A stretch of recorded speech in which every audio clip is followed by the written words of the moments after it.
अनु ठाकुर जी अमृतसर से।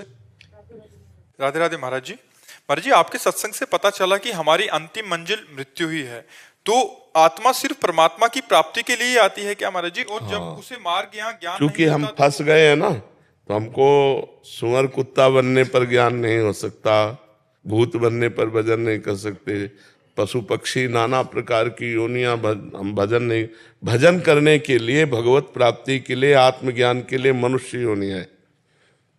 मनुष्य योनि के द्वारा ही हम परमात्मा प्राप्ति कर सकते हैं, दूसरा कोई मार्ग नहीं।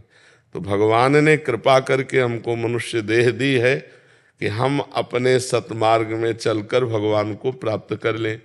तो यहाँ आकर हम भूल जाते हैं सतमार्ग, भाई कमा रहे हैं, अपने परिवार के साथ खुश हैं, खा पी रहे हैं, इसलिए आप थोड़ी आए हो। आप तो आए हो कि अपने धर्म का निरपेक्ष होकर पालन करो, भगवान की प्राप्ति करो।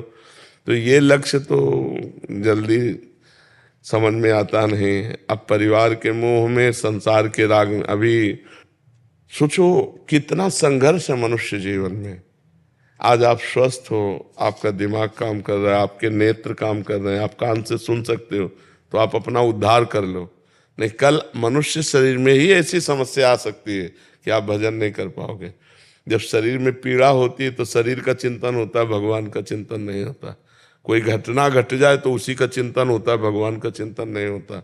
यावत स्वस्थमिदम कलेवरम यावत च दूरे जरा, जब तक बुढ़ापा दूर है, शरीर स्वस्थ है, कोई दुर्घटना नहीं घट रही, तब तक भजन कर लो। नहीं, किसी के साथ भी घट सकती है। ये बड़ा जीवन संघर्षमय है, बड़ा संघर्षमय है।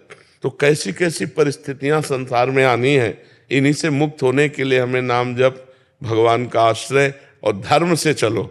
बख्शेंगे नहीं भगवान, इतनी बात समझ लो। अवश्य में वो भोक्तव्यम कृतम कर्म शुभाशुभम। यदि तुम पाप कर्म करोगे तो चाहे जितना दान पुण्य कर लो, वो एक डिपार्टमेंट हो गया। पाप कर्म तुम्हें दुख देगा, तुम्हें भोगना पड़ेगा। तो हम भजन करके इतना साहस प्राप्त कर ले, इतना ज्ञान प्राप्त कर ले कि दुख हमें परास्त न कर पावे। मनुष्य जीवन बड़ा दुखमय है। निकल जाओ तो निकल जाओ, नहीं फिर गए 84 लाख योनियों में। यही थोड़ी कि अब अगली बार फिर मनुष्य बनोगे, पता नहीं क्या बनना पड़े।